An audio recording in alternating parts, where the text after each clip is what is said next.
Hello and welcome to Home Media Minefield presents Let's See What's Out There Plus, a weekly video stream and podcast currently focused on ANDOR Season 2, which is available to stream on Disney+.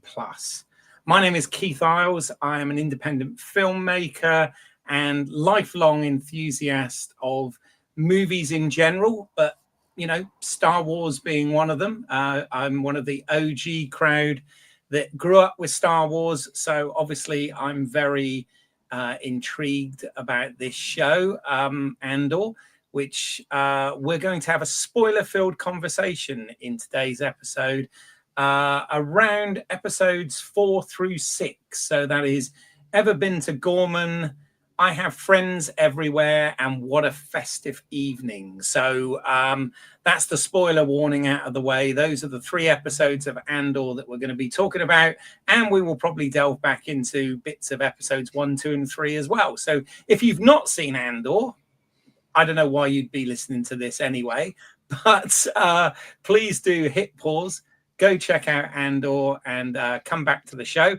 If you do find this in any way entertaining, informative, or anything like that, then please do consider giving the video a like, hitting the subscribe button, sharing on social media, all of that sort of thing. And if you're listening to us as a podcast, consider giving us a review, because all of this stuff helps grow the audience. And that would be good. It's not the primary mission of what we do over here at Home Media Minefield, but let's spread the word. Why not? Let's do it. Let's go for it. But I am not alone on this journey. So I've got a couple of guests today. So first guest, my usual co-host on the on this stream is my good friend Graham Williams, who's also a film enthusiast, a writer,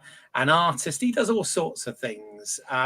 So let me just introduce Graham to the stage. Graham Williams, or Gorman.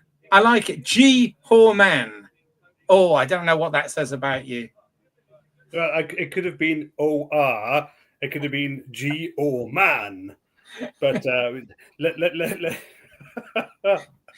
go with Gorman for tonight. The first episode has ever been to Gorman, right? And you're always trying to do, but it is sort of G. Horman, which has, so many other quotations, so many other things. As you lead into the romance of these 3 episodes that we're going to get through, maybe that'll all come out in the wash. Indeed. And talking of coming out in the wash, what happened to your T-shirt? It's obviously relevant, but it looks like some of the colour might have come out in the wash. Oh no, there's nothing to do with that. It's all an artist's splatterfest, almost like somebody's gone and spray painted. I love this one because it's messy and it's not ordered. You know what it is. It's how it's put together that I love. Oh, there you go. No, I like it. Very, very modern art. Yes, that's good. There you go. I've only got the trusty mug, and time-wise, I will try and stay on target today. Also, you've probably noticed, Graham, I'm sat this week. I normally stand and do these things. After your mega run, so congratulations for completing well bloody done as well. Hell of a thing to do, mate, even at your age. A full marathon, that is absolutely awesome, and well done for the fundraising as well, way above your target. So massive well done. I stayed on target. What I should have done is I should have worn the medal, like the end of New Hope. Should have won the gold medal. Fish it out. Do that at the end of these 12, right? Yeah. Well, we probably will need a medal at that stage. But talking to guests as well. So joining us from the other side of the Atlantic today, we've got my usual host for the Star Trek streams that we do here sometimes on Let's See What's Out There. The clue is somewhere there in the title. And that is, again, filmmaker and friend Pete Mealy. Hey Pete. Hey. Oh, that's a bit too Dallas. Let me there we go. That's better, isn't it? So, Good. how you doing? I'm great. I didn't have a shirt or a mug, so I tried to do the podcast today from an Imperial office space. I found the most Imperial looking one. Yeah. Yeah. You got the black and white aesthetic. So Yeah. that says Empire, doesn't it? In especially in this show. Yeah. I am a mid-level Empire paper pusher. Yeah. Oh, that's a shame, really, because knowing the story of Peter Cushing and him in Star Wars, from 77, where he knew that none of the shots would be from the knees down, and I am also wearing slippers. Yes, here we go. Large feet, couldn't get the boots ready. Wearing slippers. You're wearing slippers. Good man. Yeah, me too. I've absolutely got slippers on today. Yeah, they're not Star Wars ones though. But back to my, if you remember the Moon Knight podcast we did, I got me Crocs. There you go. And yes, absolutely. If you are sort of joining us for the first time and thinking, what are these guys talking about? There is plenty of content on this channel, and we've covered Marvel shows, we've covered Star Trek shows, we've covered other Star Wars shows, but also we've covered movies, all sorts of different things on here. So it is not limited to in any way just those sort of shows. So yeah, check out some of the other material if you feel so inclined, but no pressure either. So we do have a little bit of a format that we run this show by, but we're not slaves to it, as it were. But basically, we have a look at some news, and there is a little bit of Star Wars news, so we will go there shortly. And then we have a synopsis of the episodes. You may fire when ready. Then we thank the maker. That's just a look at some production credits for these particular episodes. And then just for a bit of fun, we have a section where we look at Easter eggs and connections to other Star Wars. Obviously, there are channels that specialize in this and go into really deep dives that go on for several hours and point out every little thing. Ours is not that deep dive. You'll be relieved to know, probably. It is just a bit of fun, anything that we've spotted. We also talk about any speculations that we've got. Mine is it's going to lead into Rogue One. That's a pretty hot take, isn't it? But the main bit is just our chat. We talk about our thoughts about the episode, thematically, from a production point of view, from a canon point of view, all sorts of things. Pull out of our nitpicks and whatever, and go from there. So, but I actually want to start. So, Pete, I want to start with you, as you weren't with us last week. Couple of sort of two-part question, really. First part, I just wondered where you are. Obviously, you always say you're more of a Star Trek guy, right? But I just wondered where you are these days with Star Wars in general. Okay. And then as a second part of that, I just wanted your brief thoughts on the first 3 episodes of Andor and what you've thought so far of this second season. Yeah. So 100% I am Star Trek, right? Dyed in the wool. But think that Star Wars is fine for people who really get into it, right? I'm not going to judge you, but I dip in and out of it, I would say, versus the way I live Star Trek in my day-to-day life, which is maybe one of the nerdiest things I've ever said, but yeah. Then again, let us know if you've got to beam out for any reason, right? Yeah. But that being said, I have tried to keep somewhat abreast of all the, the Disney industrial complex trying to pump out Star Wars wherever it can to ensure that it keeps making money. And so where I'm at is that I have watched, I think, a fair amount, but I have not watched all of it that has come out. I know it's terrible to say, but the animated stuff never really holds my attention. the way I know it should. So I know that even, the Clone Wars animated series that everyone said was great, I never watched any of that. And I think there's been more animated recently, and I haven't watched that. I did try to watch The Acolyte, but, uh, 2 or 3 episodes in, I was like, I just don't care. Oh no, wait, that's not entirely true. Anyway, whatever. I have thoughts about The Acolyte. And then I was looking, I was like, what else came out? I did watch the Skeleton Crew. But in general, I think that there has been some good television, there's been some good production, but not enough to say that they have been crushing it. And that there's also been a lot of production and a lot of content created that feels like it has either been created for like the lowest common denominator to try to give it the broadest appeal or whatever you want to say there, without standing up for a value or holding true to a story. And I find that really heartbreaking and really depressing. Because I think that as storytellers, right, we should always have a drive when we're creating something. And I feel like the drive and the heart of a lot of Star Wars that has come out has just been sucked out of it, right, for whatever reason. And it makes it harder to engage. That's part one of your question. Part two, how did I think about the first 3 episodes?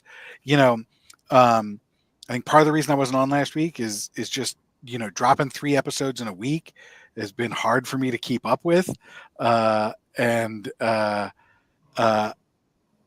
dropping season 2 years after season 1, I watched those episodes and I was like, who are these people? What is going on? And doing it with a 3-year gap last week, a 1-year gap this week, not to get too far ahead of us, it has been taking me as a not diehard fan longer to catch up to what's going on.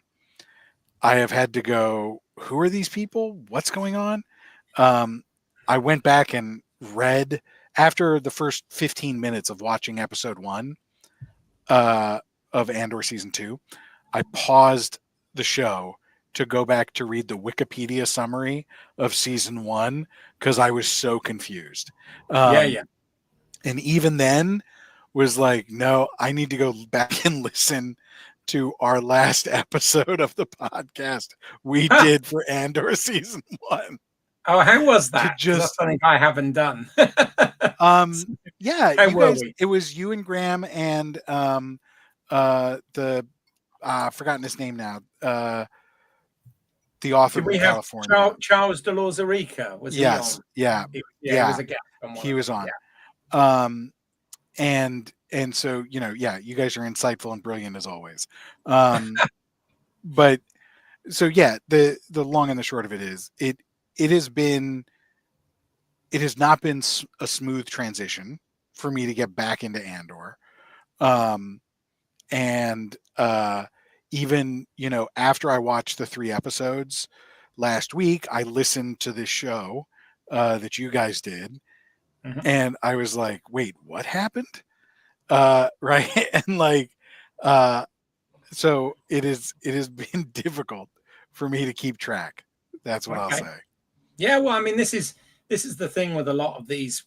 Last week, I mean, I won't tread ground we covered well last week, but we talked about whether or not, how important it is to be a completist, or whether you can kind of, pick the shows that you want to be into.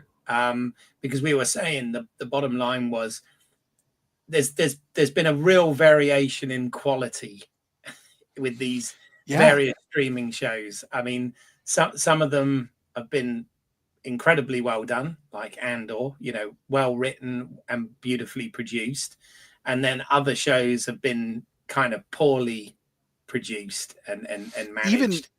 Even in the series, like my thing about The Acolyte is that there is one episode of The Acolyte that is like, as a parent, it was the closest thing I'd ever seen to an exploration of my emotions as a parent on television. Okay. Right. And there, that one episode with the witches and the little kids, right? Talking about the parenting. I was like, holy crap, that is the best parenting episode of television I have ever seen. From the view of what it feels like to be a parent of kids for Okay. me. And then there is the rest of the 6 episodes or whatever of The Acolyte, which are unintelligible. Just a, you know, a jumble of light effects and character names. And I was like, I don't understand that, right? Like, I don't get it. It didn't work for me. And yet, even then within that, there is this like perfect distillation of emotion and an emotional experience. And I'm like, how do you do that? How do you make a show where you're so all over the map like that? Yeah. Well, you know, full confession here, I didn't even bother with The Acolyte. I had tuned out by that point. Yeah. Well, I did to plug another YouTube. I went to Ryan George and got his pitch meeting. Pitch meeting.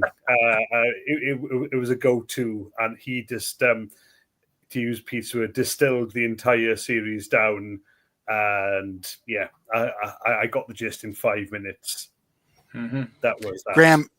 Yeah, as a parent, I'd love for you to watch that one episode and see if it felt the same way to you, right? Sure. But then the rest of it, I'll do that. The rest of it, I would not watch. Just give me the number. Which episode was it? So I don't have to troll through the other cack. I'll look it up. It's like 2 or 3. Right. Fine. All right. Thanks. Yeah. Fair enough. All right. Well, no, that's cool.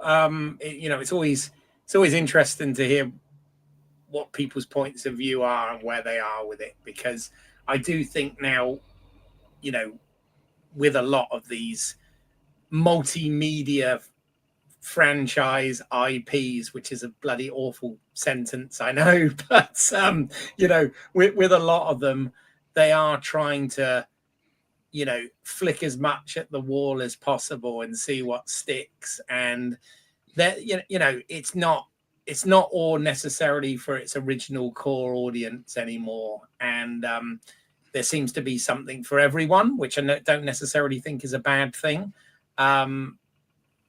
Quality aside, I do have a problem with the quality and the way some of it's managed. But we talked last week that ANDOR, for example, is definitely not aimed at the 6 to 12-year-olds that that when we originally watched the franchise, originally watched the original trilogy and stuff, that we were. This is kind of made for us maybe now, but definitely wasn't made for us back then. And it's a very different show. But I think it's amazing that they're telling these stories within the universe that George Lucas created, which is very intriguing, has a very intriguing history and whatever. And I think, why not? Let's tell different stories in it. There's no harm in that. And it's very interesting. But anyway, I guess we should move on. Let's just talk a little bit about some news. So we're going to go into that section. Let me see what's out there. Okay, so without moving your lips, Pete. I liked his deep voice, though. There you go. Yeah. But I wish I was more Pedro Pascal. Yeah.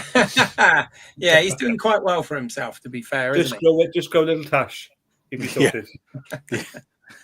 On the news front, one of the things I just wanted to have won't linger on it too much, but just a sort of brief chat about was the fact that this week, in terms of cinema box office and cinema charts and all of that sort of thing, it's been quite a surprising week, because slightly off topic, but I'm going to mention it. number one of the charts, in absolute smashing it for very good reasons, is Ryan Coogler's film Sinners. And I recommend anyone that's listening to this that hasn't checked out Sinners yet, go see it. Don't really read about what it is or watch the trailer or anything. Just go and experience the film. And if you're fortunate enough to be able to go and experience it in a premium format, it's very much geared for that. Here in London, we're very lucky because we've got one of only 10 cinemas in the world that is proper 15 per film, 1:43 ratio IMAX facility. Yeah. Not the Limax digital IMAX that's out there.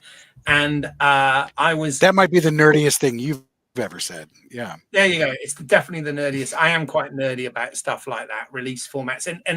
And it is actually available in a number of premium formats, including Dolby 70mm and all sorts of things. But what I would say is it's well worth it. It's actually shot for that.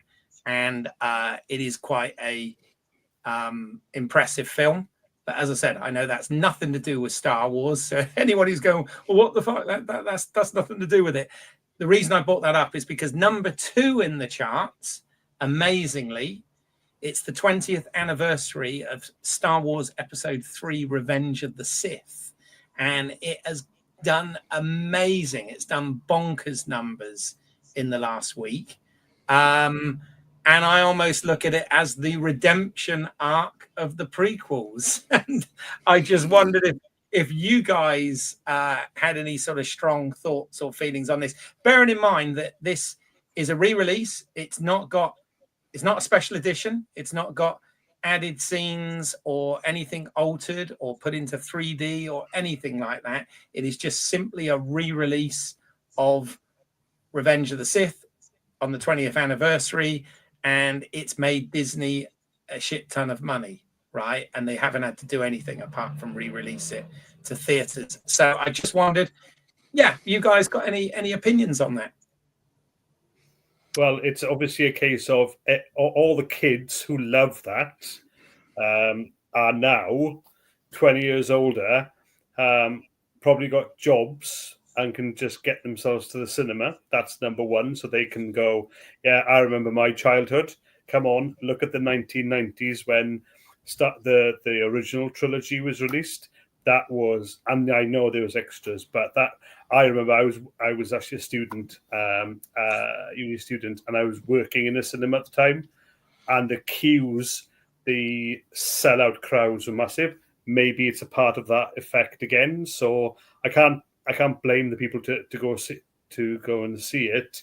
And I'm not saying it's just that audience, but let's be a little bit tongue in cheek here. Maybe Andor is it's actually driving people to see any kind of dark Star Wars, because that was actually quite a dark movie, as I recall too. So maybe people are doing that, or it's just that there's some great. Is this just the UK then, Keith? Just no. It's worldwide. It's the US as well. Yeah. Wow, yeah. No, okay. That's a big surprise because, people. You know what? These Star Wars films are escapism. There's a lot going on in the world. Perhaps I know I'm being maybe a bit cynical here, but there's a lot. People need that escapism. But that's a massive surprise. Mostly. I will also say there's been no advertising that I've seen in New York for it. I found out that it was in theaters when I was trying to find showtimes to go see Sinners. And was like, well, I can't bring my 13-year-old kid to go see Sinners with me. Is there a movie she can go to in the movie theaters while I'm watching Sinners? And that's when I was like, Revenge of the Sith is in theaters again? And that's when I found out. And it's still crushing it then. But yeah. No, I mean, I think it's awesome that it's done. I really do. I think that's that news just made me smile. I thought, wow, great. Why not? I just think that's really good. I'll be honest, I haven't been able to get to the cinema just because of life and work and all sorts of and other films coming out as well. So I haven't been able to catch it. But no, no, I just think great. I'm really pleased that that it's done well. I just think, wow, that's impressive. Most impressive. I think what would be most interesting is seeing audience reaction to that type of movie as well now, because it may be a different story. I just had another thought as well. Maybe those kids who loved it when they were younger have kids of their own. Hey, let me take you to the cinema. Here's something that is safer, and let's do some cinema. It's been to some Star Wars in the cinema, because as we discussed last week, the BFI in London is showing the original Star Wars in its original format, meaning none of the additional effects, and that that's sold out. It's sold in seconds. It's sold in seconds. It was gone. And that movie now is what are we talking about? 48 years old. Yeah. Sorry to age us that way. Yeah, I was going to say thanks for the reminder. It could be that too. That is a surprise. But if we break it down, not that much of a surprise, really. Yeah. No, cool. All right. As I said, I just thought it was worthy of mentioning. As I said, surprising in some respects, but at the same time, I think, great. I mean, it's flawed by certainly, but at the same time, it's damn entertaining as well. So it's kind of like, why not? I think that's great. So, anyway, I just thought I'd bring that up, but I guess we better get into Andor, hadn't we? We'd better get into this show. So, Graham, are you all set? Are you? Okay. We just have some of your Bantha milk. Yeah. All right. Well, in that case, Graham, you may fire when ready.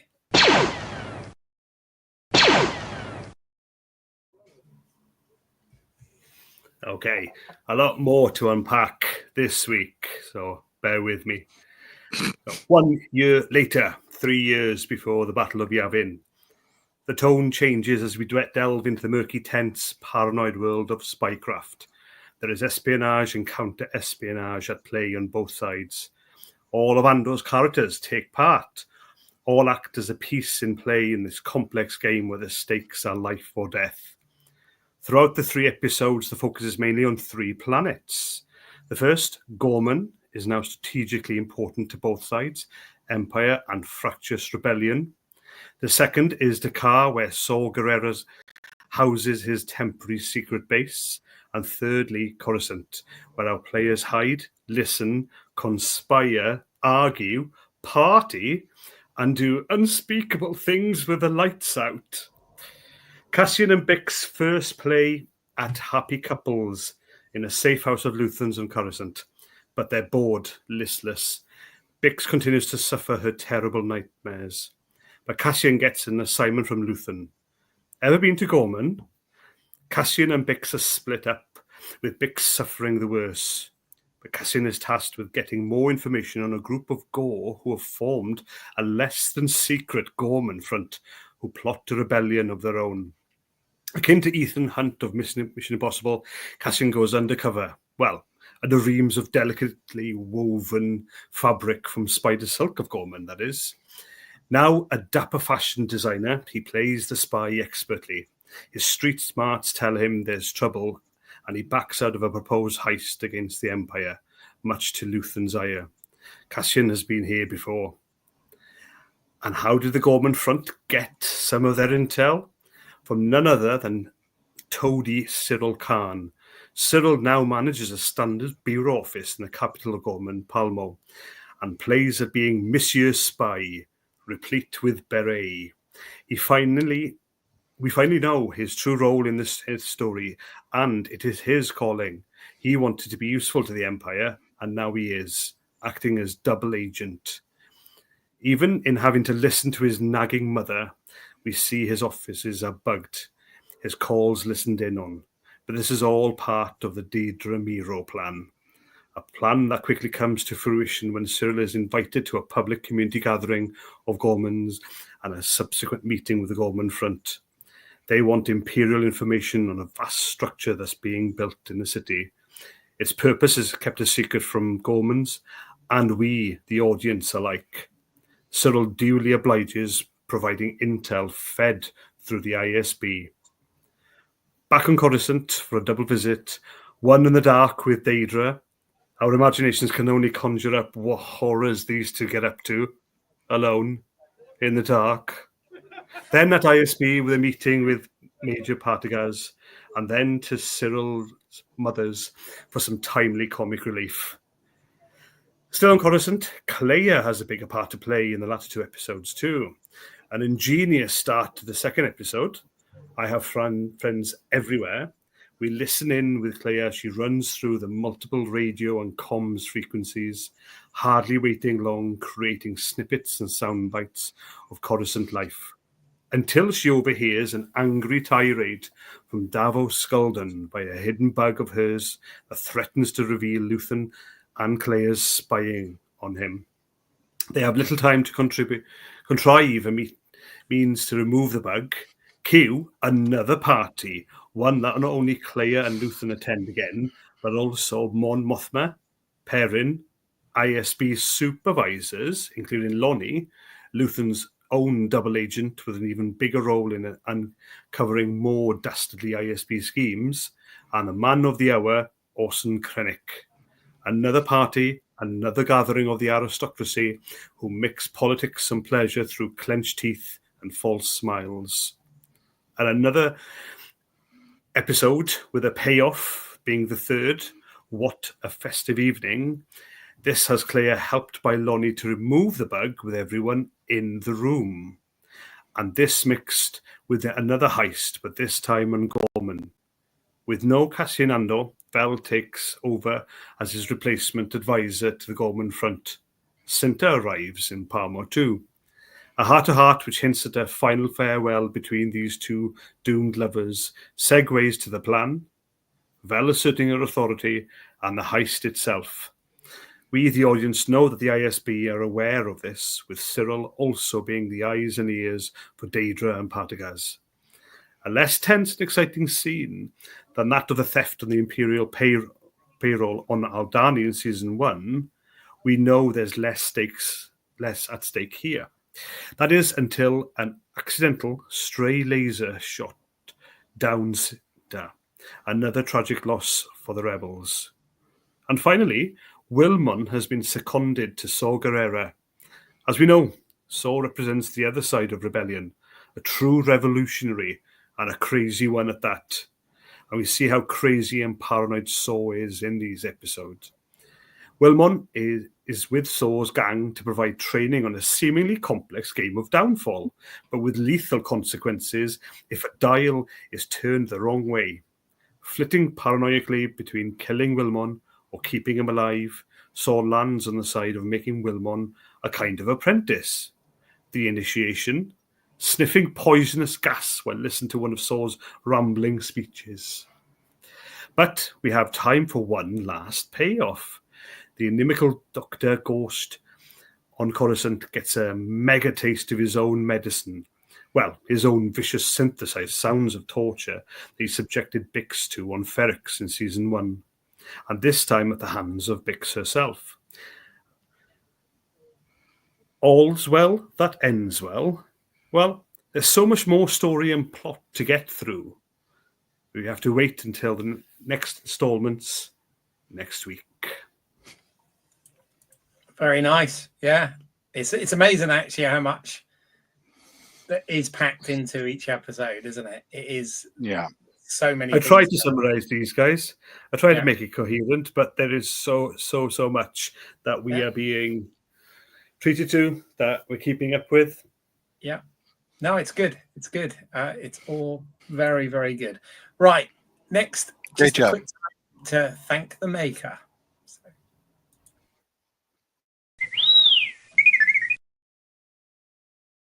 Alrighty, so these 3 episodes were also directed by Ariel Kleinman, who we spoke about in depth last week, so check out that episode.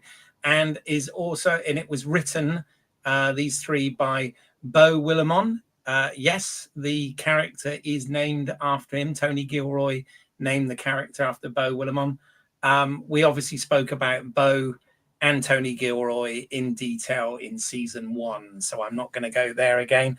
I'm more looking at people behind the scenes that did not work on season 1, which is what brings us to our cinematographer and DOP for this show so far, which is Christophe Nuyens, who is a Belgium-based cinematographer who basically started as an assistant camera person and worked his way up through the ranks in the traditional style. So I think we all agree that between the sort of production design, costume design, set design is all fabulous in this. But of course, part of it as well is obviously how it's lit, and then obviously how it's graded in post, etc.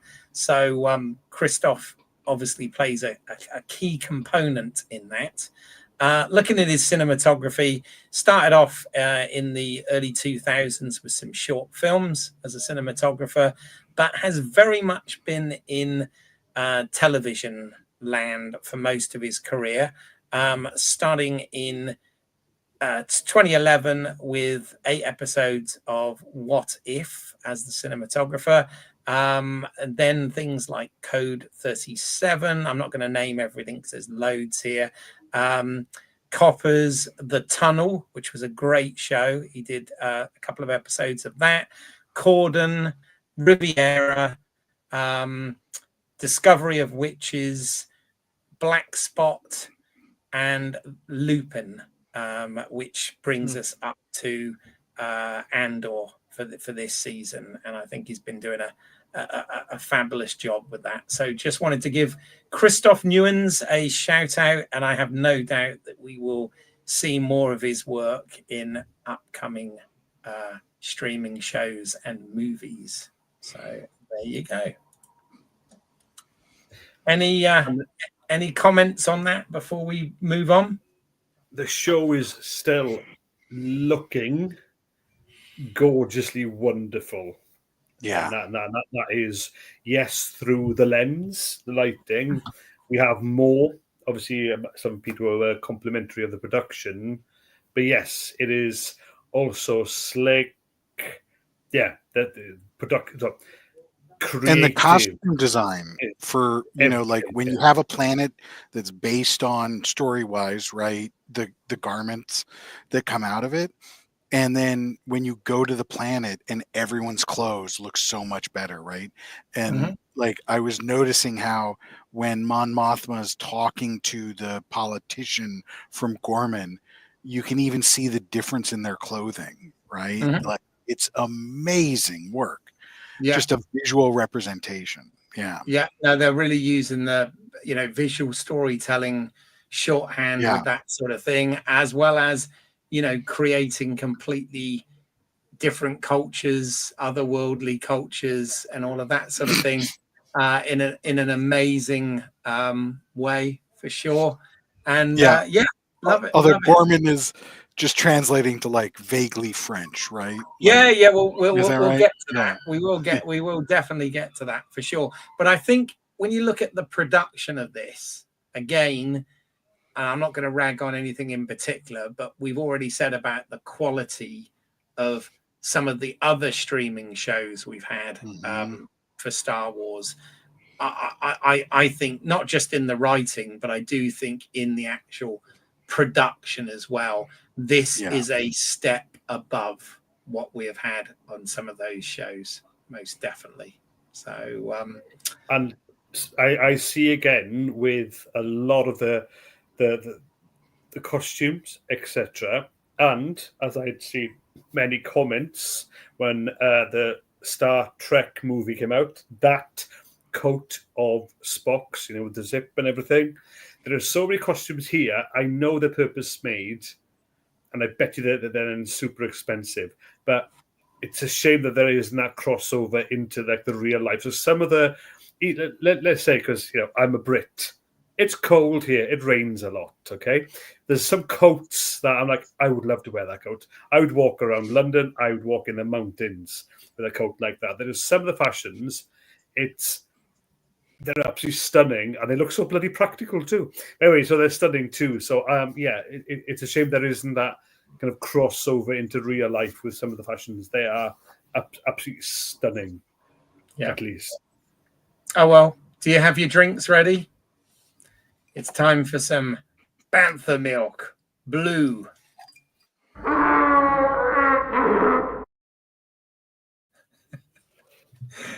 So this is, as I said, a bit of fun. No jokes about the noise, Keith. No, not this time.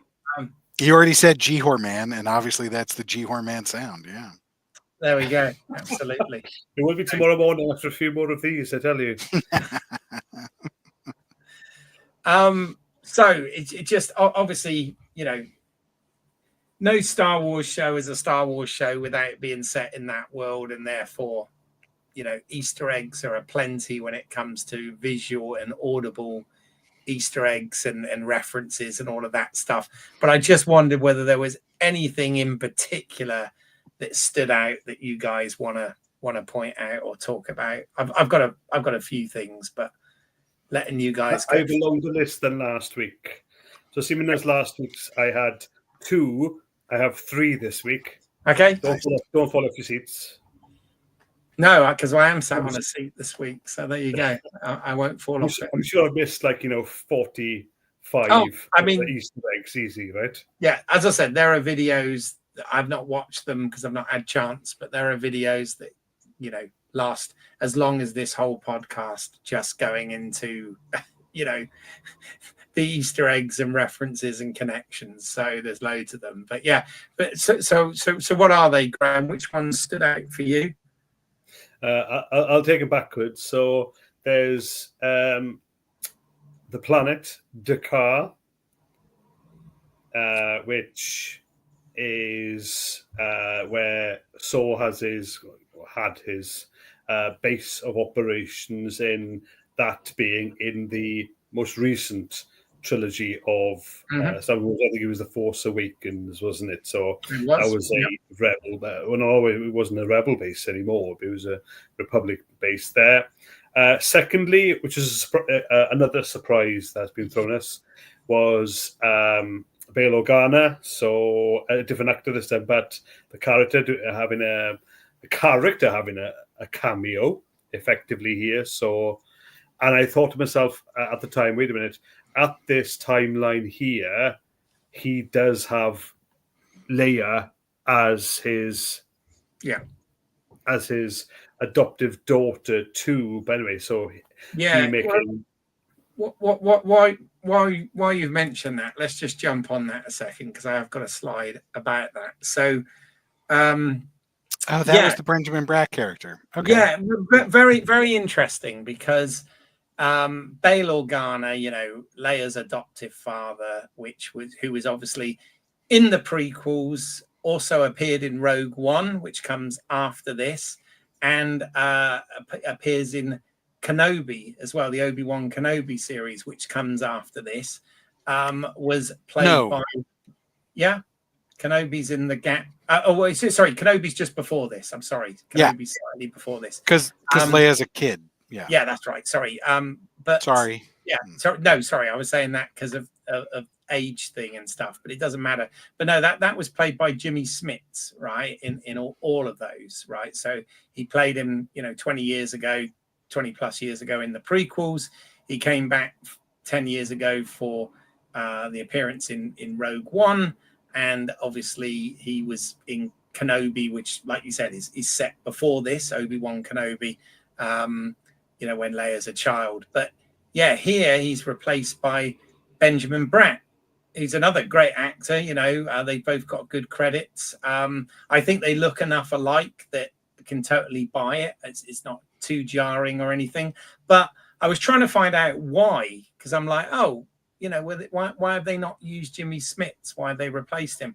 And from what I've managed to find online, it was purely down to a scheduling issue. Jimmy Smits wasn't available for the for Andor, which is obviously Andor was filmed over here for starters, and yeah, it was a scheduling thing. So he was recast for by Benjamin Bratt for this. And again, both fine actors, really good. And I didn't find it jarring. I don't. In fact, it was interesting. I did actually think to myself, you know what?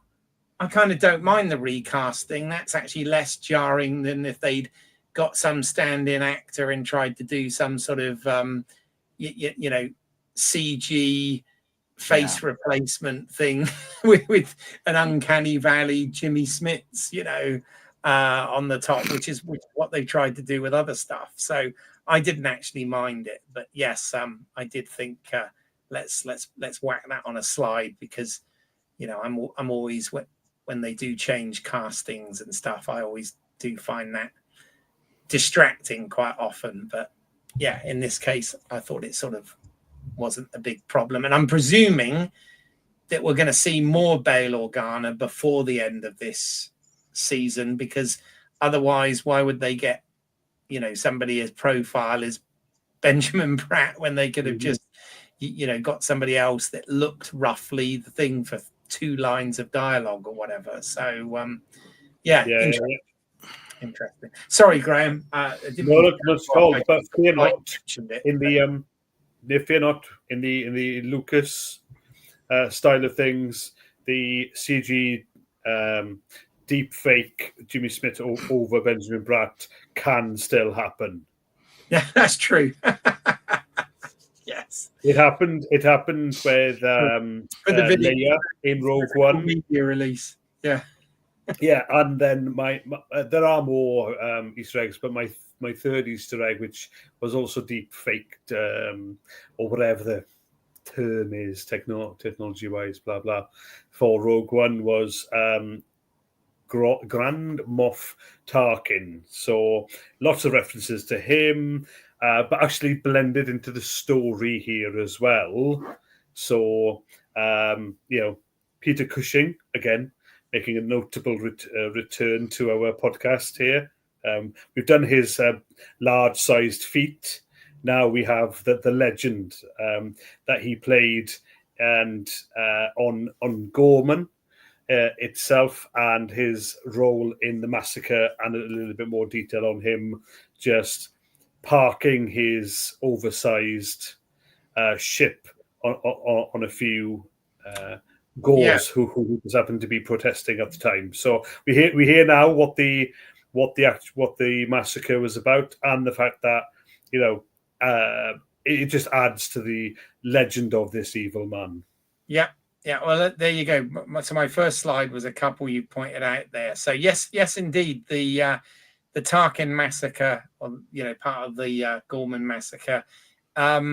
Apparently, I'm not an aficionado on all of the expanded universe, but from what my understanding is, that was actually something that happened in the Legends stuff. So the stuff that Disney, when they took over, kind of cancelled. The old expanded universe, which became Legends. I believe that is something that Tony Gilroy and the team have kind of lifted from that, which is nice, because again, it ties something in, and it gives it a backstory that was already there. So why rewrite it? It sort of makes sense. So I'm glad they've managed to sort of transplant that across and have that. And then obviously, as you'd already mentioned, we had I've tried to find a photo there that was from episode 7, The Force Awakens, which was, as you said, Dakar, which is the planet where they had the Resistance base, with General Leia Organa in The Force Awakens, and obviously, Saw and his team were there for that. So Pete, were there any particular ones that you noticed or wanted to pick up on? Yeah, I should have gone first, because the only one I saw was Grand Moff Tarkin. Yeah. All right. Okay. Fair enough. Well, there were just a couple of other things, some of them being a bit obvious. So obviously we saw the we get to see the Senate in this, which of course was featured very heavily in the Star Wars prequels. But we got to see Mon Mothma at a Senate meeting, so that was kind of a reference. And then there's a bit where there's a couple of Imperial guards that are just watching something on a sort of TV monitor type thing, a bit of entertainment, and that entertainment was actually pod racing, which again references back. That's what it was. That's what it was. Oh, brilliant! Oh, I love that. Yeah, and it was obviously that, which is a nice reference to sort of Phantom Menace and the fact that obviously that featured pod races and whatever. So they did that on there. But I mean, I'm sure there are absolutely dozens more which didn't spot. But those obviously there were a few sound effects as well, like when the in the heist scene when the transport crashes, it had the same Ben-Burt audio effect as when the Millennium Falcon was trying to go into hyperdrive in Empire Strikes Back, and it failed. It was that kind of noise was in there, and we had sort of some speeder bike sounds and whatever. So a lot of stuff from that. But and then of course the other thing, and I don't know whether this is an Easter egg or whether it's just implied or whatever, but one of the things I did think is when we see Saw Gerrera in Rogue One, which obviously is 3 years after this, he actually has that breathing apparatus for some of it. So I wonder whether that links to the planet that they're on and the stuff he was breathing in. I wonder whether that. Yeah, that could be. Yeah, because he's almost addicted to it. It is the glue sniffing, the sniffing something that is poisonous, god awful for him. So yeah, that's a good point, Keith. Yeah, it could be that he just is addicted to that crap, and then, that mucks up his lungs. Yeah, good point. Yeah, fair enough. Makes sense. All right. Well, real quick, let's see if we're going to tell us the odds or whether we've got a bad feeling about it.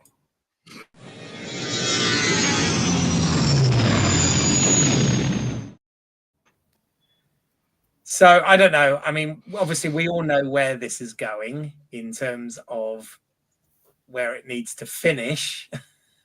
And apparently it will dovetail seamlessly, so I've heard, into Rogue One. I'm looking forward to seeing exactly how, but it literally goes to sort of minutes before the events of that. So is the plan. But yeah, I just wondered, any sort of wild theories or speculation or anything? I don't really have anything. No, we got a couple wrong last week. Only in that we were commenting on the great writing and how Cyril's mother, great Catherine Hunter, was being written out, and there she is, front and center in some of the scenes. So no, she's going to die on screen. She's going to, yeah. That's my prediction. You think spider's going to bite her? A spider's going to bite her, and no, she's going to choke on a candy. She's going to get killed by a rebel. A Wookiee's going to run her over in a land speeder or something, and it's just going to make Cyril that much more of an Empire goonie. Yeah. I say, right, on this theme here, that we are never going to see or hear Uncle Arlo. He's not going to even make a cameo. The brother, the guy she always talks about, who is a bit of a criminal, who she always bangs on about. So I don't think we're ever going to see him. Right. That's the one. I'm not staking my house on that. But that's one. I'm floating there. Yeah. Okay. No, absolutely. So we had we've got, as I was trying to non-spoiler alert to my wife, because she just hasn't got the time in the minute to go through Andor season 2, but she did go enjoy Andor season 1. Is that there's a lot of deaths that still need to happen. Oh yeah. Oh yeah. No, it's going to be dark. It's going to remain an adult show, isn't it? Oh yeah. It is. So there's going to be, it was. I felt it was far more tragic that Brassolas, in 1 year previous, was gunned down by a stormtrooper who actually just paused and aimed, and then moved over to the left a bit and then shot straight. Yeah.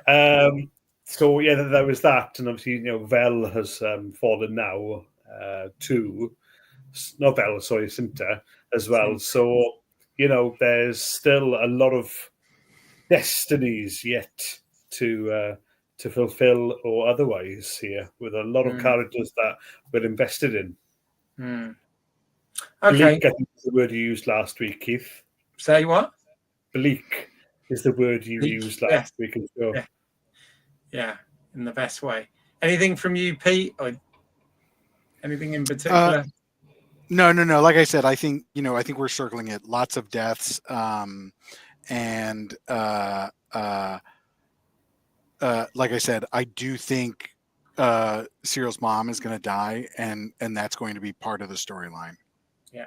Question: do you think this?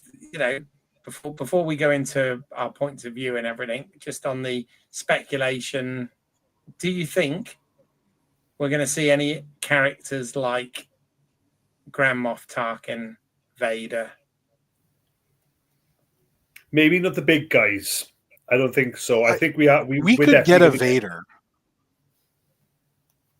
Or even somebody from Rebels, because that's supposed to be, timeline-wise, that's concurrent with what's going on here. Yeah. I don't know. I mean, Dave Filoni's not involved, so it's not a must. No, but what the Tony Gilmore and team have done is surprise us. Yeah. Slightly less surprises this time round, but that's not a criticism, because we had a lot of different story and tone to these three, but I think that's a given. That is something I would stake my house on. Okay, fair enough.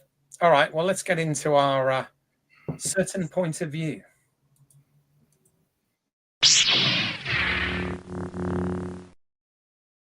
Even though there are no lightsabers in this, and I don't think there's going to be. There you go. There's a speculation. No lightsabers. So, yeah. I mean, just to sort of get into it, the story. Well, anything really. The story, the themes, the nitpicks. Anything in particular? Does anyone want to, kick off with anything? Oh, let's have Pete. My recap has a lot of points for me to cover, but yeah, I'd love to hear from Pete.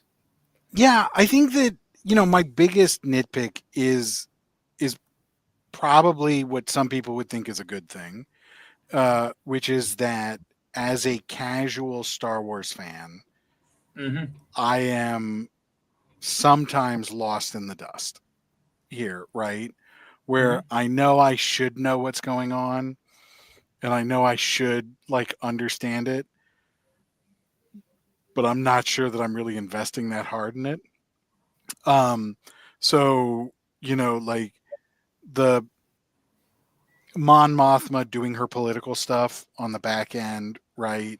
I don't really understand how this ties in with funding the Rebel Alliance from season 1. I don't really understand, sorry, I don't remember his name, and I don't think he was in these 3, but the guy from Coupling who was got her the money last time in season 1 and then broke up with his wife in episodes 1 through 3 of this. Do you know who I'm talking about? Yeah. Well, we assume that he's dispatched of him at the end of. Well, I mean, we didn't see that, so it might not have happened, but there was certainly an implication. I think he was taken care of. Okay, I think so being with the that's, like I said, as a casual viewer, I totally missed that. And so I think that's my only nitpick, right? And to be honest, I'm not sure that's that bad of a thing, right? Because I think it's good if you let the creatives, tell their story and not try to make everything digestible for the lowest common denominator. So No, agreed, yeah, agreed. And Tony Gilroy, to his credit, he's always said that he is not, he is not a Star Wars aficionado at all. He's trying to be sort of true to it and making sure that it ties in with that stuff. But it's really, this show is about, he first and foremost telling this story and not, not necessarily worrying too much about fan service and all of that sort of thing, but just trying to make it cohesive. And one of the things I will say with the writing and the thing is it certainly keeps us guessing because, I like to think sometimes I'm ahead of what's going on, but I'm not at all. And there were points in it where I'm thinking, so is Cyril, has he had a change of heart? Is he really bonding with these guys? And then of course he's not being completely, he's doing it on behalf of the Empire to set them up. But then likewise, we think, oh, so he's in it, but then we find he's not 100% complicit. He's being played by Dara and all of that sort of thing as well. So I think there is a lot going on. There's it does sort of keep you on your toes and make you think a lot. The other thing that's quite interesting is originally the plan was to have 5 seasons. So it literally be that 5 years before Rogue One and a season dealing with each. And then what happened is they decided then to make it 2 seasons and essentially move 4 seasons into this 12 episode arc that we've got coming up, hence these massive time jumps and stuff. And it does make you think that, okay, in the original plan, was some of this stuff a bit more fleshed out? Like, we'll get there, but the thing with Bix and Andor at the end, even though that's a great way to end and a sort of fist pump thing, and I realize I'm jumping to the end already, which is probably not a good idea, but it did make me think that to me felt a little rushed. And I wonder whether there was more in the original writing, whether that was something that would have played out over a few episodes as opposed to the end of one episode. But I don't know. I do like I've heard people say it's a bit slow and whatever, but I kind of like the pacing. I don't think it's slow. Yeah. No. I mean, there's a lot going on. There is a lot going on, but it breathes as well. Like we had a lot of stuff with Cassian and Bix and their relationship in this, and they really, that bit where they just don't talk and they just sort of, touch each other's hands and do all of that stuff, and they really gave that time to breathe. And I thought that was really, really nice that they allowed that sort of character stuff. She's again not kid stuff at all, but she is dealing with not only the attempted sexual abuse from the year before, but also the whole PTSD of the Imperial torture and all of that. She's obviously got substance abuse because of it, which played into this as well. And I think it was great that they delved a lot into her character and the psychological effects that's had on her character, and obviously their relationship being basically spies on these missions for Luthen and the rebel, not yet the Rebel Alliance, but the rebellion, and I think that's been really well handled. But I'm seeing there's what we're finding is, I think I did say it last week, is we are literally at a human level seeing the effects of fascism and fighting against that. This time round, meaning this set of three, we had the spycraft, and my favourite movies or stories that I read, fiction, non-fiction, are always about the more murky side, they're literally in the shadows of spycraft and learning about the paranoia and the distrust there is, which we had in Spades here. It was all over, and there's a different tone completely, because there's a bit of a thrill for me there as well. But I was just thinking earlier on about the relationships. You just mentioned there about Bix and Cassian. There was also time for Vel and Cinta right near the end. Right, just it wasn't even shoehorned in. We haven't seen for a while, but there was a scene where they caught up effectively, but were still being spies. Of course, Cinta was involved, but then really, now I'm talking about it, you also have the other relationship, although that's massively that's just dark for me, is Daedra and Cyril. Made a couple of jokey comments in recap on them in the dark, etc. Collective shudder for a second, and then we can move on. But effectively, there's a lot of that. We are looking at the relationships, but every single last character on the dark side and the light side, as we normally would have, are really being fucked up over this.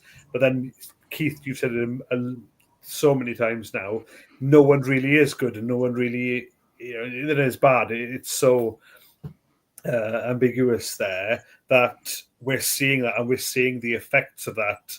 And as a viewer, I'm loving that. I'm genuinely loving the fact that it's nuanced. It maybe there's hardly any talking. It's just reaction from a character as to the events they are seeing in front of them.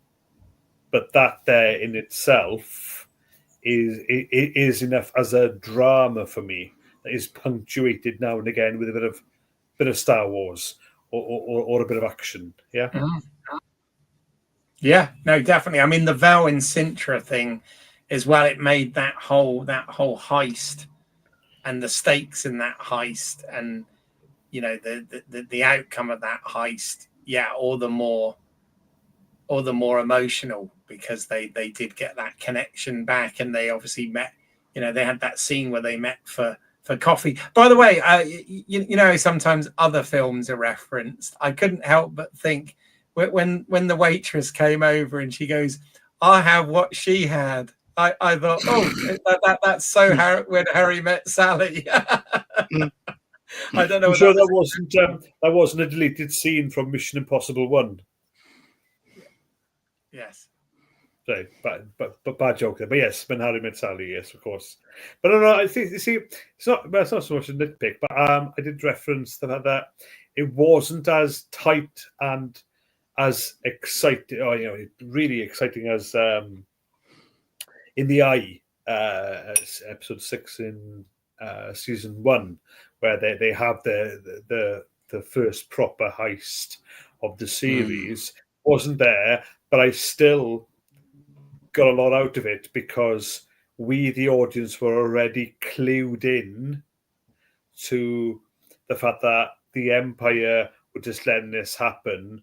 But Cyril's character, who I told you this before, didn't know what his purpose was in season 1, and then come into season 2.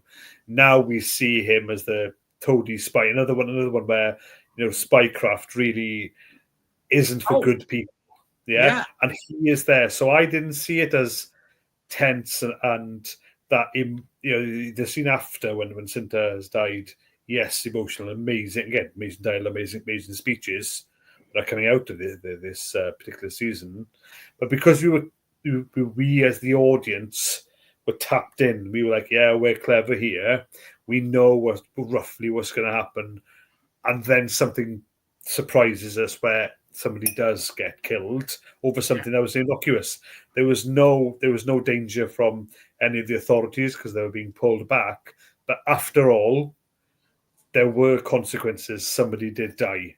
So that again is a surprise and nice and a good twist storytelling wise. Yeah, and I mean, it definitely had its Le Carre moments, big time. Like the whole thing when Cyril leaves his apartment and puts the piece. I mean, that was right out of the Sting, isn't it? Literally right out of the Sting.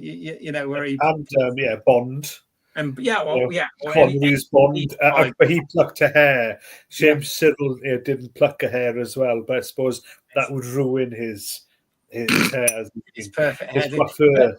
But I must admit, we talk about the fact that they, one of the things they do here, we talked about it at the wedding in the first arc, and is how they create these complete cultures. And I mean, in this case, with a language as well, which, yes, it is on the nose. I mean, it's very French resistance, World War II, adjacent to the point that I think one of them actually wears a beret and everything. Yeah.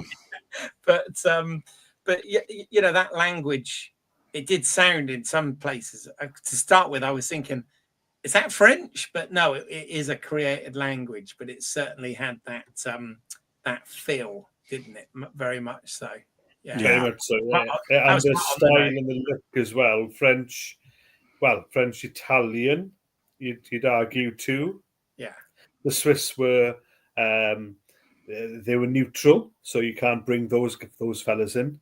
No. But it's definitely an Italian feel to it. I thought more Eastern European, now that I've travelled a bit more there, in the architecture, North Italian with Andor, Cassian, the fashion designer. Yeah, another wonderful coiffeur, another wonderful hair. Jealous of the hair and the hairstyles, of course, as you can tell, lads. But there was a lot of that. Again, back to that spy craft, the espionage being in, and then the Cold War aspects that we've read and seen in media over the years. That they really lent into that and didn't give us something a bit Star Wars-esque. They actually just took something from Earth history, which made it a bit more relevant. To the point where Andor himself, I mean, I did like the fact that, in his spycraft, a completely different persona, with the hairdo and the three-piece suit and the, very not Cassian Andor at all. And I did like that. I thought, oh yeah, this is proper. That I love that sort of thing anyway. And also the whole. Again, I know I'm sort of jumping ahead to the last episode, but the whole sort of thing with is it Clea and Young or Jung or whatever from the the ESB. And she's used Lenny, who's the double agent. Yeah, is him. Yeah, and where she's using that. I thought that with the setup was brilliant with the piece that was from the planet where they're blind and they read. It's like a story and a sort of that version of Braille, and the payoff for that was brilliant, where he was listening to what she said, even though he was very distracted by Krennic and whatever. But when asked, he was able to answer it. I thought that was great. And I have to say, I'm a big Mission Impossible fan. The whole when she's trying to get the bug out and her hand starts bleeding and the blood is running down her hand, and it's almost like the piece of sweat in the first Mission Impossible. And I'm thinking, oh no, is that going to land on the sort of light marble floor, and give it away? And again, really tense. And they had that cross cutting with the heist as well. And I I just thought all of that stuff was so well directed, so well done.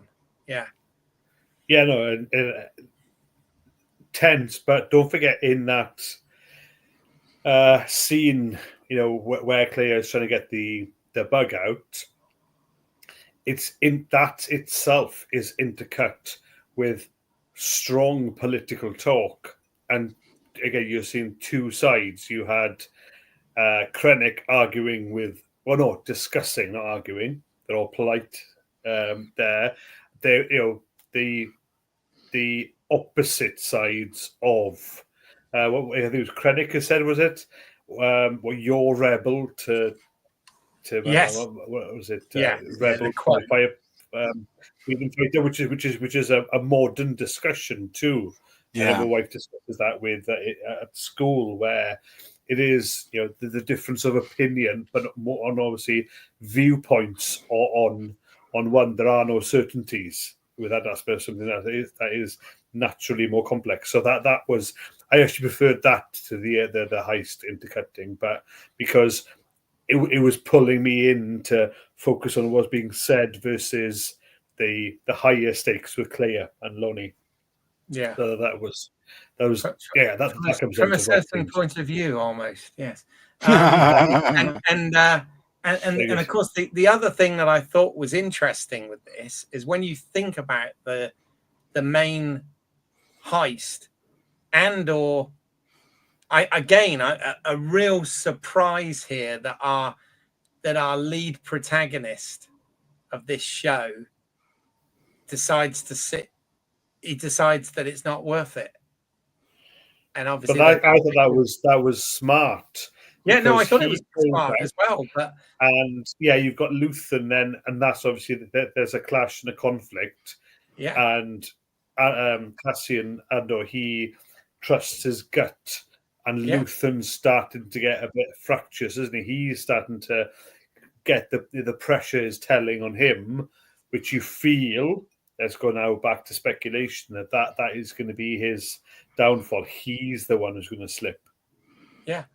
But I mean, you think about it. Just- If Cassian had taken the mission, then Vel and Sintra wouldn't have been there because they were the fallback, right? Because Cassian turned it down, so Luthen got them involved, and then look what happens.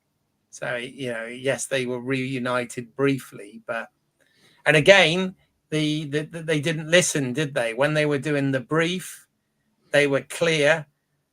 No blasters except them two, with no exceptions. But of course, the young hothead guy took the blaster, and look what happened. Indeed, yeah. Are you saying listen to your betters, Keith? Is that what you're saying? No, I do want to mention though, as I did briefly in my recap, my favourite part of the entire 3 was the beginning of episode 2, how they blended in the listening, and we found out it was Clea listening in and who she was and is becoming, with the paranoia and the spycraft, is that it blended in not just it was first sounds. We had, it was like, you've had it in so many movies, Tarantino's even did it, with somebody changing a radio, hopping through radio stations, right? Mm-hmm. You only get snippets. You only get a bit of a song, maybe a bit of talk radio. But this is actually Clea tuned into all types of communication around Coruscant. And I love that going into the story and what it mattered and how it then blends further on, where she gets to overhear something that is of importance, because Luthen then says, he questions why she is listening because they're not getting any intel, but actually she gets intel, which effectively saves her. That entire Clea story arc through from episodes 5 and 6 there, and the way it was done, I love that. I love the intricacy. I love the fact that just clipping into everything. We've never had that in Star Wars, where you get something that is broader. There was different languages involved. It was literally listening in on a city, and you've had a lot of listening in kind of scenes, but this is again spycraft, and all these guys are just trying to get those snippets of information. And I thought that was really well done. And I don't know because that probably would have been a decision in editing, right? Somebody would have had an idea to run with that and get all those recordings together to then make sense of the story. And I was just massively impressed at how technical and I think that was first, and how that also figured into the story, which makes it even more impressive again. No, the depths are other level on this, I feel, in terms of the structure. I enjoyed. I didn't say last week, but going back and properly binge watching Andor season 1. Pete, that's what I did. That's why I was a bit more cleared up. So I feel your pain with coming to season 2. But I actually, in binge watching Andor fully, I genuinely enjoyed season 1 the second time round, I feel. So therefore, I'm very much looking forward to then, once we finish with season 2, and if what Keith has read online, that we segue into Rogue One, then it's going to be whatever it is, close to 12 hours of season 2, then Rogue One. And you can't finish off Rogue One without jumping into Star Wars. Of course. Yeah. Yeah. It's beautiful how all that joins up. I love it. But yeah. What about you, Pete? So anything from these three that either that you love or that is more of a nitpick? So I did my nitpicks, I think, but I will say what I love is that I was struck watching it that this time round, this feels like the right way to do the trade wars from Phantom Menace, right? Like I feel like the political intrigue, the the politics discussion is so much more accessible than what happened in Phantom Menace. I also think that time jumping really helps that too. I know that like I think one of our critiques from maybe it was Last Jedi was that the timeline just seemed all over the map, right? Like in terms of their planet jumping, they're doing this, they're doing that. How is this all happening in roughly the same number of days, not years?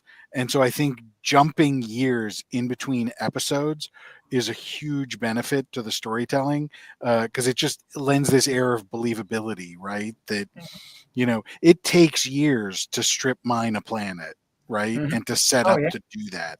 And so letting them have that time built into the story, I think is perfect. Yeah.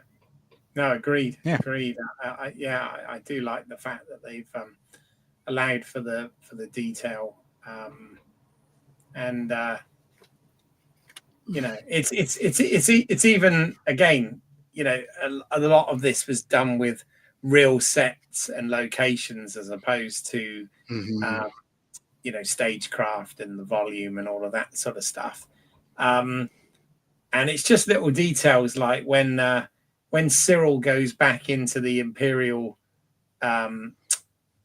building to actually get his file that he left there, right? And you see him come in and you've got the droid cleaning the floor, like again something familiar but different as well, otherworldly as well. And just little things like that, I was like, oh my god, those small little attentions to detail that make you believe this world is real. It was like last week when or is it actually this, or was it the first part? The first part of this one. So Cassian and Bix go shopping. They're shopping, and you think obviously, unlike something that's set contemporary or realistic, you could fill it with period appropriate stuff. But in this, they've obviously had to create everything down to the sort of fruit that she buys for their meal and the spice that they're talking about and all of that stuff. And it's just like, my God, it's so layered. It's so detailed. Yeah. It's so rich. And I think, I mean, I know these things cost huge amounts of money to produce, but they definitely got it on screen there. And it is that sort of picture tells 1,000 words, and we can fill in, particularly like you said, these time gaps and everything. A lot of that is actually done with what is actually going, not necessarily what is said in the script, but what we see on screen, what is going on, and that's Yeah. I mean, what I love about filmmaking. A lot of this comes from, the budget for this from Disney, because I would have saved money. I would have got into a supermarket and I'd have had bottles of milk with blue food coloring just to make bantha milk, right? Put on the shelves. This is the supermarket. Half of it's bantha milk. There we go. That's just cost me £20 sterling. Don't know what that is in dollars at the minute, Keith. But that's there you go. Just trim the budget right down. You can afford to fly Jimmy Smits in then from whatever he is to the UK. Yes, indeed. It's what else? I mean, there's so much. Luthen, a lot going on. I did like the way Luthen was kind of, again, checking in. He checked in on Bix, but he was playing a bit of a game there, with obviously not telling Andor about this because he didn't want to distract him on that mission. And and there's a lot of stuff. There's a lot of lines that were said in season 1 that Andor said to Luthen, that Luthen's now saying back to Andor and all that. So you're getting that sort of full circle thing. Yeah. But it's also good that they're not best buddies and he's like the wise old uncle. He is still the spy master, Luthen. He is still, like a puppet master, even though he's struggling a bit now. I thought that was excellent too. That Clea sees that he is struggling with everything, and he says that too. But there's still conflict. They're still clashing.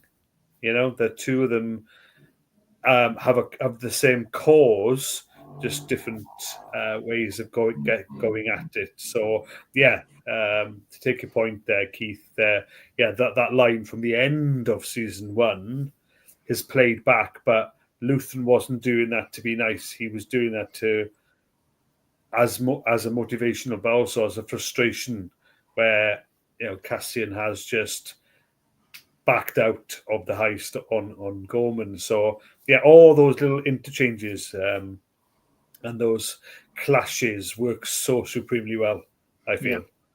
It's there, and the characters are feeling, every character is feeling the pressure of lying and the secrecy. Although, to be fair, it's really Cyril who isn't, because he's loving it.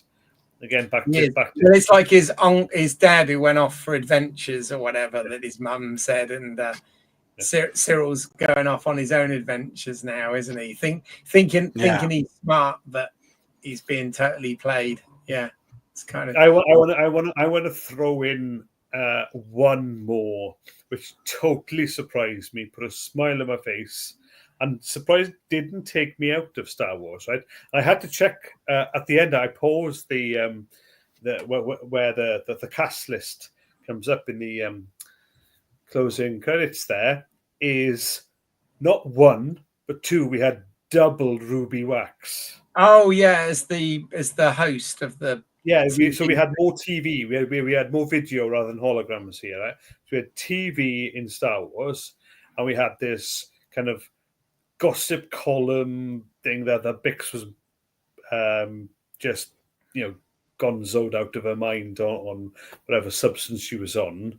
But she was also the Ruby Wax characters, clones maybe, or twins or whatever, were just gossiping about the whole Senate aspect. We thought, well, is that a clever thing to do? Because the Emperor, when you had the original Star Wars, whatever they are, the first 3 episodes of Star Wars, you had all of the Palpatine, pre-Emperor, blah politics, and now you're just making a joke of it here. Maybe I'm reading too much into it there, but yeah, even that made sense, even though you could have been taken out of it. But great to see Ruby Wax literally on TV. Having grown up in the UK, and then her. Now there's a cameo. There's a cameo to surprise everyone and bring up as well. Loved it. It was just tiny, and it shows something that was not even a minute long, and she just made me smile, and I thought, wow, there you go. There's a pop quiz or a pub quiz question. Yeah. Who plays 2 characters? Ruby Wax in Star Wars. Star Wars. You don't know. Yeah. There you go. The other thing I can't help but wonder about, and I mean, again, one of the things we said before is this is supposed to be a massive, huge galaxy. Yet everybody keeps bumping into a Skywalker and stuff or going or whatever has been kind of thing. But the fact that this is kind of happening at the same time as Rebels, and at some point there will be this alliance. You see, another character that was working in that was also obviously a much younger version, but Ahsoka was going under the name Fulcrum in Rebels, so she is around as well. And it does make you wonder how much of this stuff is going to, because I don't think it's Gilroy's agenda to put member berries and fan service and all that sort of stuff, but at the same time you do wonder I wonder how much other stuff is going to cross over and culminate with this. I hope we don't get member berries in this one. Member berries. Member Barnet, man.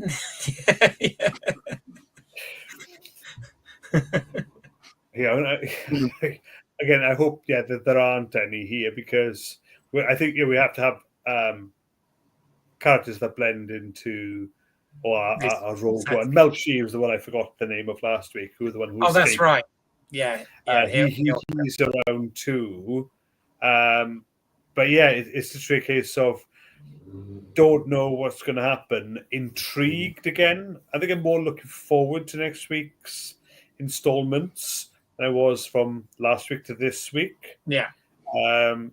Because even though last week was a lot of foundation again, a lot of setup, and this week was just playing it out.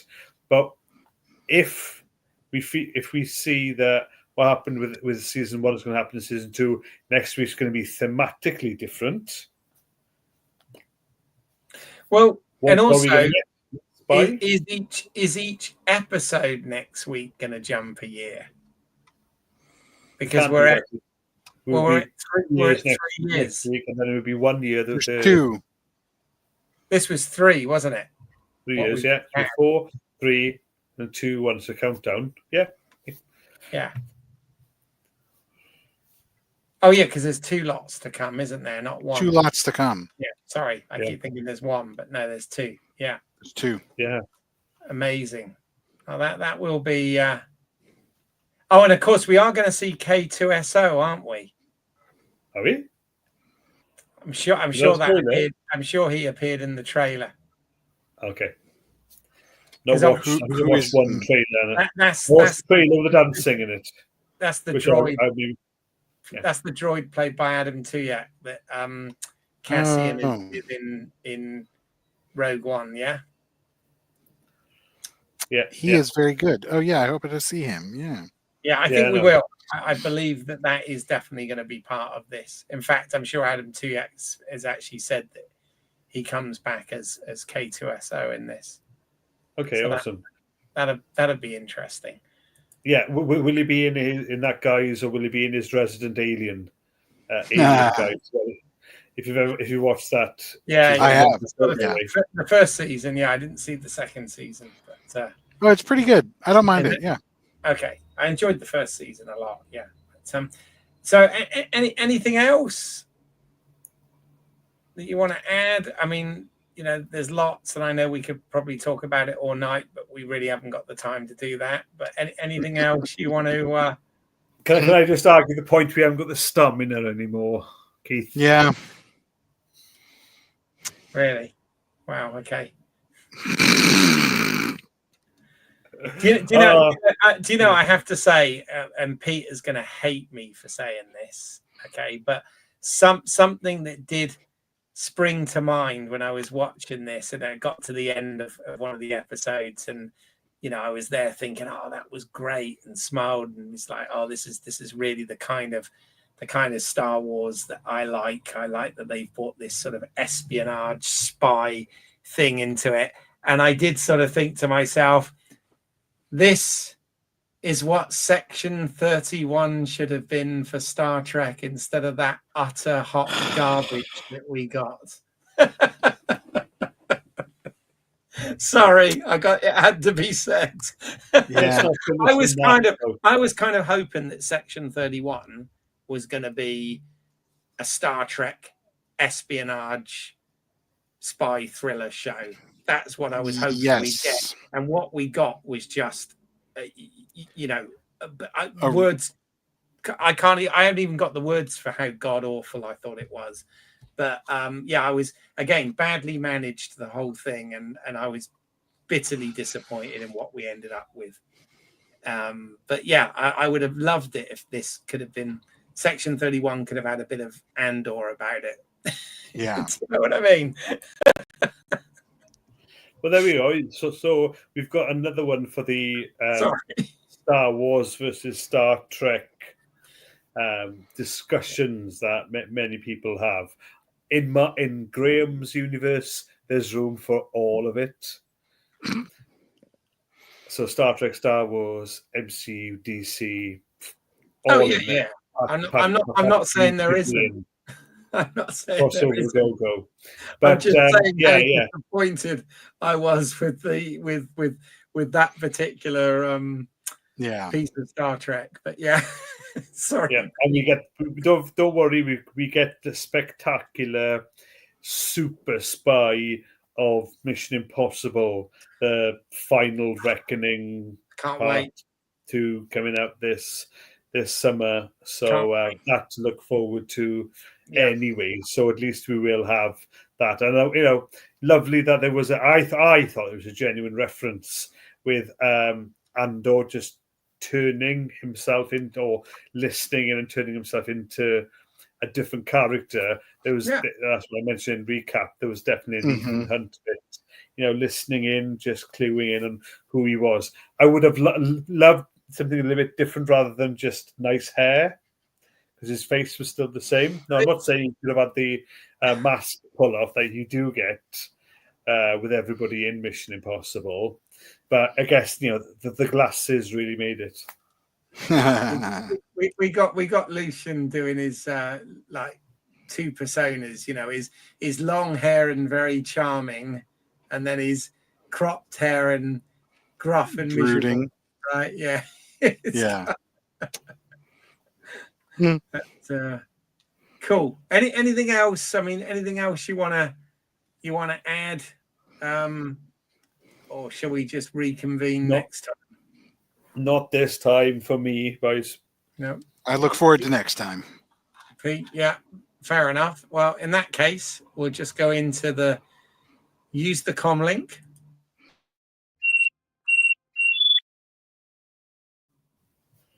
So, Pete, do you want to do this? Yeah. So send us a note, lswotcast@gmail.com. We'd love to hear from you on your thoughts for Andor Season 2 or Star Trek Section 31, anything you want to talk about. You can also find us on all good social medias, LSWOTcast. And then, Keith, do you want to talk about Home Media Minefield? Yeah. You're on Home Media Minefield, the YouTube channel now. If you're watching this, that is, and not listening to it. So, at Home Media Minefield on Instagram, etc. Wanted to give a shout out as well to Neil Myers, who does our theme for this. We literally asked Neil, can you put something together that sounds sort of Star Trek-y? And then he did it like in a matter of hours. Genius. So his work can be found at neilmyersmusic.com. You can also find some of my more creative work on another channel here, British Isles. That's EYLES, as in my last name. So yeah, please check that out. But that just leaves me really to say thank you guys for joining us on this. Really appreciate it. I love talking about this stuff and digging into it, even if it is a bit rushed sometimes to prepare. But yeah, hopefully you guys out there found this entertaining. And we'll all see you next time on Let's see what's out there. Bye for now.